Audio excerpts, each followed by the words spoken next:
Hello student, welcome to all of you in visual IAS. Visual IAS में मैं जय सिंह आप सभी का स्वागत करता हूं। आज का जो हमारा टॉपिक है, बेसिकली हम जो करंट सिनेरियो चल रहा है, जो एक काफी हॉट टॉपिक है कि आने वाला भविष्य जो आपका डेवलपमेंट, हमारा इंडिया जो कि डेवलपमेंट है और अब आने वाले कुछ समय में हम डेवलप कंट्री में शामिल हो जाएंगे। सो जिस प्रकार से टेक्नोलॉजिकल डेवलपमेंट हो रहे हैं उस पर चर्चा करेंगे और हमारा टॉपिक है आज का आर्टिफिशियल इंटेलिजेंस एंड एथिक्स। सो दो टॉपिक आपके यहाँ पे हैं जो आपका एक पहला तो हम डिस्कस करेंगे आर्टिफिशियल इंटेलिजेंस, उसका क्या बैकग्राउंड है, किस प्रकार से उसका डेवलपमेंट हुआ और हमारे एग्जाम में खास करके यूपीएससी मेंस और यूपीपीसीएस मेंस में जो सिविल सर्विसेज एग्जाम है किस प्रकार से क्वेश्चन पूछे जाते हैं उस पर एक चर्चा करेंगे और एक मॉडल आंसर के तहत, एक मॉडल क्वेश्चन के तहत उसका आंसर डिस्कस करेंगे कि क्या क्या इसका प्रारूप हो सकता है और उसको अटेम्प्ट कैसे कर सकते हैं। विभिन्न एंगल को हम डिस्कस करेंगे। दूसरा टॉपिक जो इसमें है उसी से जुड़ा हुआ कि आर्टिफिशियल इंटेलिजेंस अगर एक लाभदायक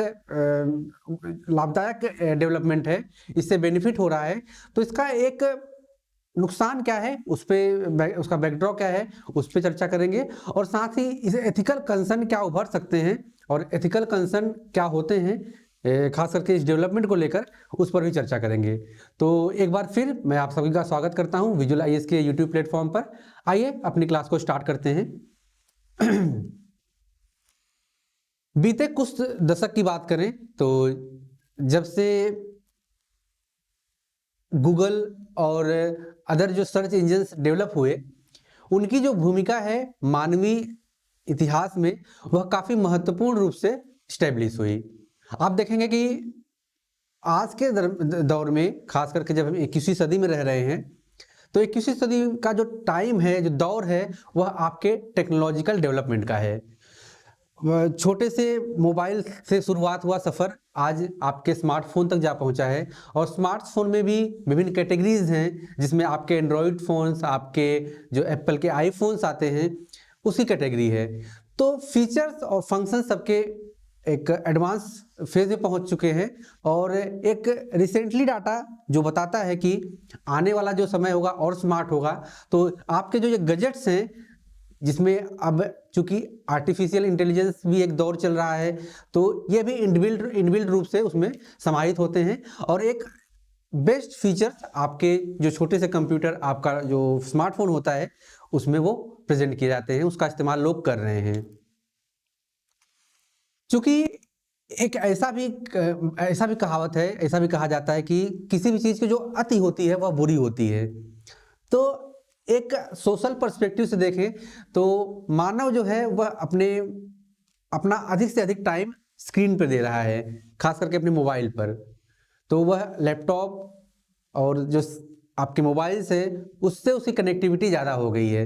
तो एक जो निगेटिव पॉइंट यहाँ देखने को मिल रहा है कि जो सोशल हायरार्की में जो एक दूसरे के साथ समरसता थी, खास करके बातों के माध्यम से, वह तेज तो हुई है, त्वरित तो हुई है, लेकिन लोग अपने में सीमित होकर सिमट गए हैं।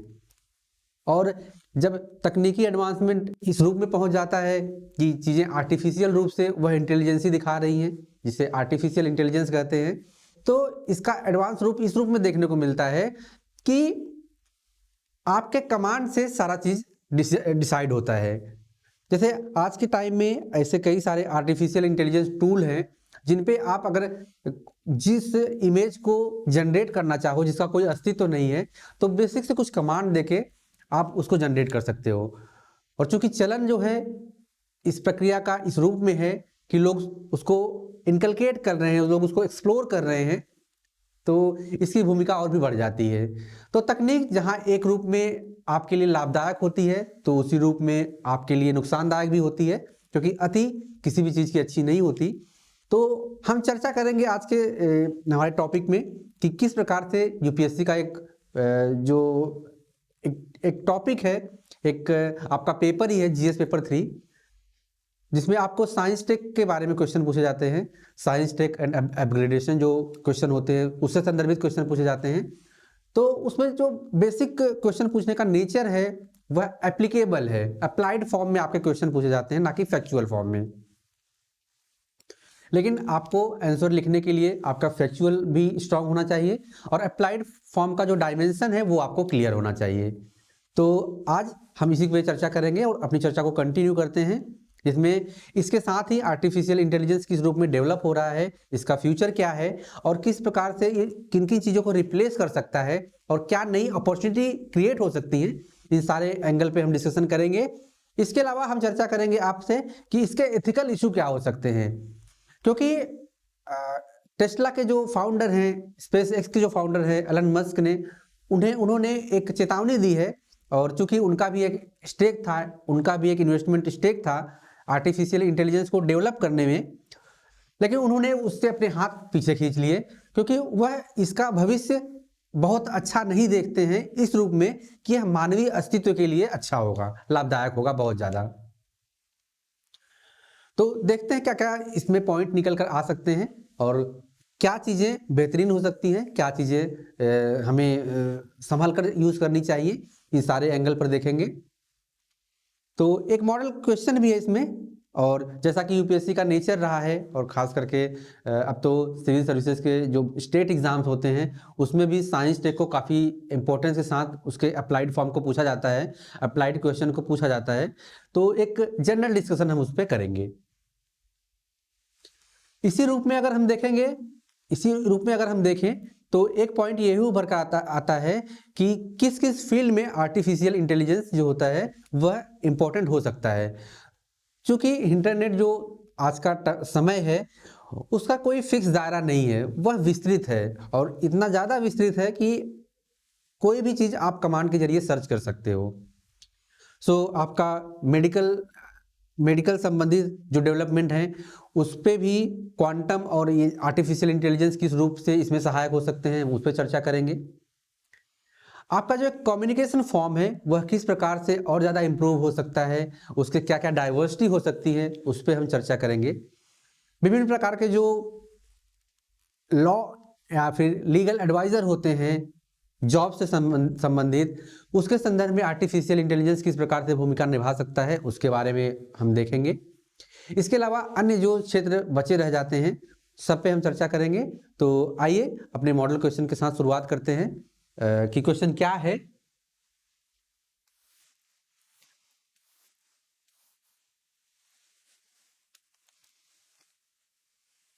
आपका टॉपिक है आर्टिफिशियल इंटेलिजेंस एंड एथिक्स। तो इसमें जो आर्टिफिशियल इंटेलिजेंस ये आपका टेक्नोलॉजिकल पार्ट है, एथिक्स जो है ये अपने आप में एक जो है आपका सोशल पार्ट कह लीजिए या फिर ह्यूमन बिहेवियर का एक पार्ट कह लीजिए कि किस प्रकार से इसका यूजफुल इफेक्ट जो होता है वह होना चाहिए। अगर आर्टिफिशियल इंटेलिजेंस का यूजफुल इफेक्ट नहीं हो रहा है तो वह नॉन एथिकल है, अनएथिकल है। तो आपका किस प्रकार से ये एथिक्स इसमें समाहित होता है।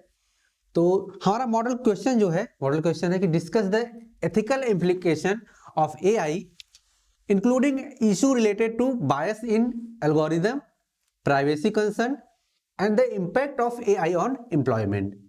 तो क्या क्या एक एंगल निकल के आ सकता है, क्योंकि जो क्वेश्चन पूछने का नेचर रहा है प्रीवियस ईयर्स में हम देखें तो सिविल सर्विसेज एग्जाम के मेंस परीक्षा में जो क्वेश्चन पूछे जाते हैं उसका जो बेसिक पार्ट होता है आपका अप्लाइड फॉर्म होता है। तो यहाँ पर आपका अप्लाइड फॉर्म कहाँ कहाँ दिख रहा है, जिसमें आपका एथिकल इम्प्लीकेशन पूछा है आर्टिफिशियल इंटेलिजेंस का। क्वेश्चन में ethical implication of artificial intelligence including issue related to bias in algorithm, privacy concern and impact of AI on employment. तो बारी बारी से ये सभी टॉपिक को हम कवर करते हैं। अगर बात आए बायस इन एल्गोरिदम की, तो यह जो डिफाइन करता है बायस होना क्या होता है कि किसी भी एक पक्ष को दिखाना, किसी भी चीज में संतुलन ना होते हुए किसी भी एक चीज को बारी बारी से एक बारी में ही आपके सामने प्रेजेंट करना। तो दूसरे पक्ष को न दिखाते हुए सिर्फ एक पक्ष को बार बार दिखाना, ये आपका बायस होता है। तो बायस एल्गोरिदम क्या ये हो सकता है कि मान लीजिए आपके देश में चुनाव होने वाले हैं और आपके इंटरेस्ट को एआई भांप लेता है। क्योंकि आजकल आप देखते हैं कि सोशल मीडिया पे आपका इंटरेस्ट होता है, आप क्या पसंद करते हैं, क्या नापसंद करते हैं, किस कंटेंट को बार बार आप सर्च कर रहे हो। तो ये सारा जो मशीन लर्निंग का प्रोसेस होता है यह एल्गोरिदम एआई भी पहचान लेता है तो आपके सामने जो चीज़ें प्रस्तुत की जाती हैं, जो आपका एक डैशबोर्ड भरा होता है, आपके पसंद के अकॉर्डिंग ही वह दिखाता है। तो इसमें क्या यह बायस होकर जो दूसरा पक्ष दिखाना चाहिए उसको शो नहीं करता? ये चीज़ आपको ध्यान रखनी है। तो क्या आर्टिफिशियल इंटेलिजेंस एक बायस के रूप में प्रेजेंट हो सकता है, प्रेजेंट कर सकता है? तो आपका बायस ये दिखाता है। इशू है, इशू आप देखेंगे, if the training data used to develop AI system contains biases, the algorithm may perpetuate और even exacerbate existing societal biases. तो इसमें आपका जो एक सोसाइटी का पक्ष दिखा भी सकता है, नहीं दिखा सकता। अगर बायस है तब तो नहीं दिखाएगा, लेकिन अगर बायस नहीं है तो जो भी एक परसेप्शन बनता है आपकी लाइकिंग के अकॉर्डिंग, आपके शेयरिंग के अकॉर्डिंग, आपके वॉच्ड कंटेंट के अकॉर्डिंग, उसको ये बार बार दिखाएगा। हाल ही में जैसे facial recognition system have been criticised for exhibiting racial and gender biases.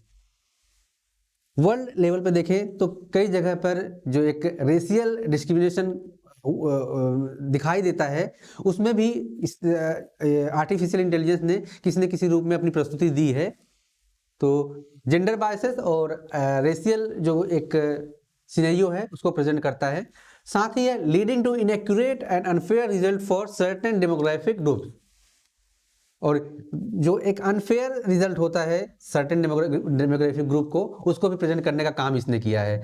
तो क्या इसका जो एक बायस एल्गोरिदम है वह प्रस्तुत होता है? अगर यह प्रस्तुत करता है तो यह मानवीय भविष्य के लिए खतरे की बात है।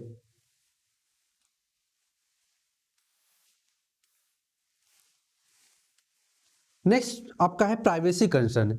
यह सबसे बड़ा इशू है। प्राइवेसी कंसर्न से तात्पर्य यह है कि आप किस प्रकार की, अगर आपके पसंद नापसंद को कोई मशीन भांप ले रही है, मशीन उसको पकड़कर उसी तरह के कंटेंट आपके सामने प्रेजेंट कर रही है, तो आपकी प्राइवेसी छुपी नहीं है। वह इन फ्यूचर आपके डाटा को कलेक्ट करके उसका निगेटिव इस्तेमाल भी कर सकती है।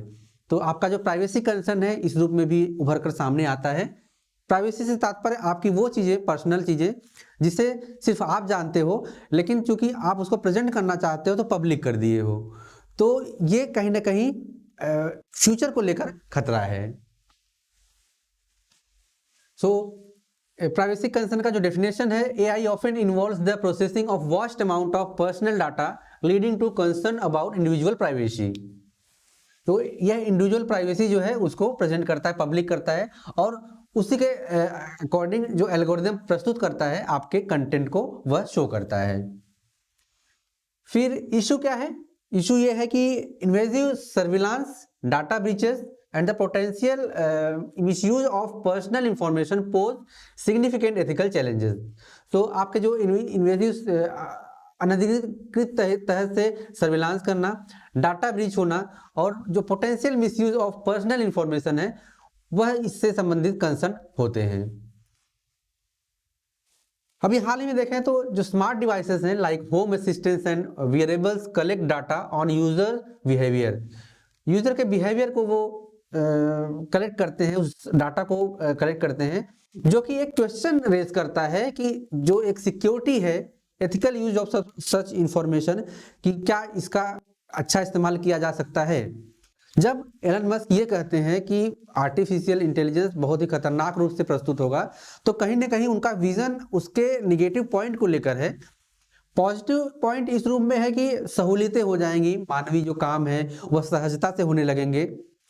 चूंकि एक लग्जरियस जो लाइफ है लोग जीना चाहते हैं, तो आर्टिफिशियल इंटेलिजेंस उसमें एक कॉपरेशन कर सकता है, लेकिन हमें उस कॉपरेशन के साथ उसके जो निगेटिव पॉइंट है, उसका नुकसान क्या होगा, इसको भी ध्यान में रखना है।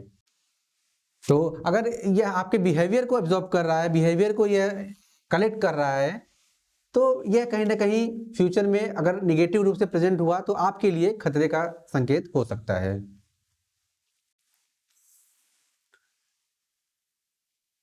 फिर नेक्स्ट पॉइंट आपका है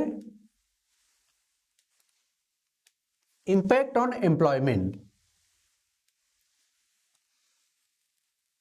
अगर हम देखें तो कई ऐसे आर्टिफिशियल इंटेलिजेंस टूल्स हैं जिनका इस्तेमाल करके विद इन ए सेकेंड हम अपने जो प्रोजेक्ट हैं उसको कंप्लीट कर सकते हैं। तो जो प्रोजेक्ट एक मानवीय मस्तिष्क द्वारा 2 से 3 दिन का टाइम लेकर और उसे एक प्रॉपर तरीके से डिजाइन किया जाता था, उसमें बहुत सारे ह्यूमन रिसोर्स इन्वेस्ट होते थे, उसे आपका artificial intelligence tool with in A second आपके सामने प्रेजेंट कर देता है। तो यह कहीं ना कहीं जो वो लोग ऑलरेडी एम्प्लॉयमेंट में इन्वॉल्व थे उनके उस काम को स्टॉप कर देता है, उनकी वो काम को खुद करने के एवज में उनके उस काम को रिड्यूस कर देता है और उनको अपने प्लेस से रिप्लेस कर देता है। तो क्या इम्पैक्ट पड़ता है? इम्पैक्ट आपका यह कि जो आपका replacement certain job raising concern about unemployment and economic inequality. तो अगर सब कुछ मशीन ही करने लगेंगे तो अनएम्प्लॉयमेंट बढ़ेगा और जो इकोनॉमिक इनइक्वालिटी है वो बढ़ेगी। इशू इससे जो रेज होते हैं, इशू देखने वाली बात यह है कि the rapid adoption of AI in various industries में displace human workers particularly in routine और रेपिटेटिव टास्क।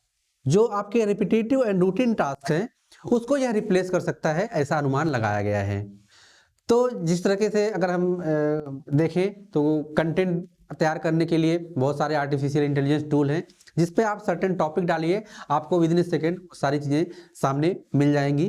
तो जिस पे आप रिसर्च करते थे, जिसको आप सर्च करके उसके लिए कंटेंट प्रॉपर तैयार करते थे, आपका 2 से 3 दिन का टाइम लगता था, तो यह भी कहीं ना कहीं आपका with in A second artificial intelligence tool तैयार करके आपको दे देते हैं। तो आपका वो जो एफिशिएंसी है वह कम हो जाता है, रिड्यूस हो जाता है, खास करके कंटेंट बेस्ड जो काम होते हैं उसमें। तो यह एक चिंता का विषय है। फिर इसकी ट्रांसपेरेंसी और अकाउंटेबिलिटी जो है वह किस प्रकार से निर्धारित होनी चाहिए। अगर कोई मशीन है, कोई आर्टिफिशियल टूल है, वह वर्क कर रहा है, तो ट्रांसपेरेंसी एंड अकाउंटेबिलिटी किसके लिए और किस प्रकार से निर्धारित होनी चाहिए। तो the lack of transparency in AI decision making process and the difficulty in holding AI system accountable for their action.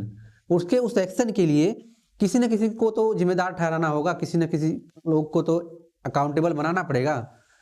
तो ऐसे जो इशू होते हैं, issue when AI system make decision it can be challenging to understand how those decision were reached, making it difficult to assign responsibility for any negative consequences. जो भी negative consequences होते हैं उसके संदर्भ में जो AI का डिसीजन है, क्या वही सर्वोपरि है या फिर इसके लिए कोई अकाउंटेबल होगा, इसकी ट्रांसपेरेंसी किस प्रकार से डिफाइंड होगी, ये सारी चीजें जो है कंसर्न के इशू हैं जिस पर ध्यान देने की आवश्यकता है। इस पर अगर एग्जांपल देखें, in the legal system AI algorithm used for predictive policy making में lack transparency, making it challenging to assess the fairness and accuracy of their predictions. जिस भी तरीके का प्रेडिक्शन आर्टिफिशियल इंटेलिजेंस करता है, जो भी कमांड उससे प्राप्त होता है, वो उसके लिए रिस्पॉन्सिबल जो भी संस्था है, जो भी लोग हैं या फिर जो मशीन है, उसे प्रस्तुत करना होगा, उसे सामने लाना होगा। बेसिक चीज ये है। फिर नेक्स्ट पॉइंट आपका है autonomous weapons and ethical AI in warfare. Autonomous weapon and ethical AI in warfare, क्या तात्पर्य है इसका? इसका तात्पर्य है कि the development of autonomous weapons that can make decision to use lethal force without human intervention. तो बिना मानवीय सहयोग के या फिर मानवीय अस्तित्व, मानवीय इंटरफेरेंस के जो मशीन के द्वारा लड़ा जाएगा युद्ध, उसे वॉरफेयर के रूप में किस प्रकार से इस्तेमाल किया जा सकता है। जैसे आप ड्रोन्स देखते हैं, ड्रोन्स या फिर AI कैपेबिलिटीज जो आपके मिलिट्री पर्पज से प्रयोग किए जाने वाले जो हथियार हैं, उनका क्या मोरालिटी होगा, क्या परिणाम उसके होंगे, इस पर किसी की भी अभी नज़र नहीं है, किसी ने इस पर चर्चा नहीं की है। लेकिन यह इस रूप में भी खतरनाक हो सकता है कि जो युद्ध मानव द्वारा लड़े जा रहे हैं, कुछ एथिकल कंसर्न के साथ लड़े जाते हैं, मशीन अगर वहां पे प्रयोग किया जाएगा और आर्टिफिशियल इंटेलिजेंस जो कि अपने आप में अच्छा भी है और अपने आप में एलन मस्क के शब्दों में कहें तो इसका अस्तित्व जो है वह बहुत भयानक हो सकता है, वह भी है खतरनाक भी है। तो यह चीजें जो है कि किस प्रकार से इस्तेमाल की जा सकती है, उस पर ध्यान देने की आवश्यकता है। ये आपके 4 से 5 पॉइंट्स हैं जो इसके एथिकल कंसर्न को दिखा रहे थे, इसके इशू को दिखा रहे थे। तो addressing these ethical concern require collaboration among technologist, policy maker, ethicist and the public to develop framework, guideline and regulation that ensure that responsible development and use of AI technologies. These include promoting transparency, accountability and fairness of a focus on the human-centric impact on AI system. तो किसी न किसी एक संस्था को, किसी न किसी व्यक्ति को, किसी न किसी एक सरकार को इसके संदर्भ में जो रेगुलेशन है उसको ध्यान में रखते हुए और उसके भविष्य को ध्यान में रखते हुए इसके अकाउंटेबल बनाने की आवश्यकता है। क्योंकि अगर हम देखें तो जो तकनीकी का विकास होता है वह एक रूप में कंटिन्यूटी का पार्ट होता है। कंटिन्यूटी इन द सेंस अगर आप देखेंगे तो इवॉल्व जो होता है किसी भी तकनीक का इस्तेमाल वह निगेटिव रूप में ज़्यादा देखा गया है, लेकिन धीरे धीरे जब मतलब उसको यूज़ करने में सक्षम हो जाते हैं तो उसका पॉजिटिव इम्पैक्ट देखने को मिलता है। तो चूँकि आर्टिफिशियल इंटेलिजेंस अभी अपने 3.5 4.0 जनरेशन में चल रही है, लेकिन एक ऐसा अनुमान है कि 6.0 जनरेशन तक पहुंचते पहुंचते यह अपना एक जो इसके नेगेटिव कंसर्न है वह उभर कर सामने आने लगेंगे। तो आपको ये सारी चीज़ें ध्यान में रखनी है, किसी भी चीज़ की अति का इस्तेमाल नहीं करना है।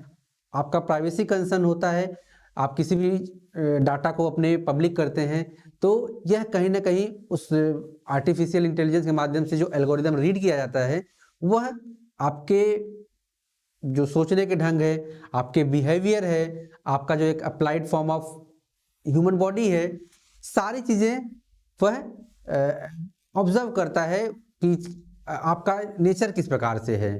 तो इससे आपके जो थॉट हैं, आपकी जो विचार हैं, आपकी जो आइडियोलॉजी है वह प्रभावित होती है।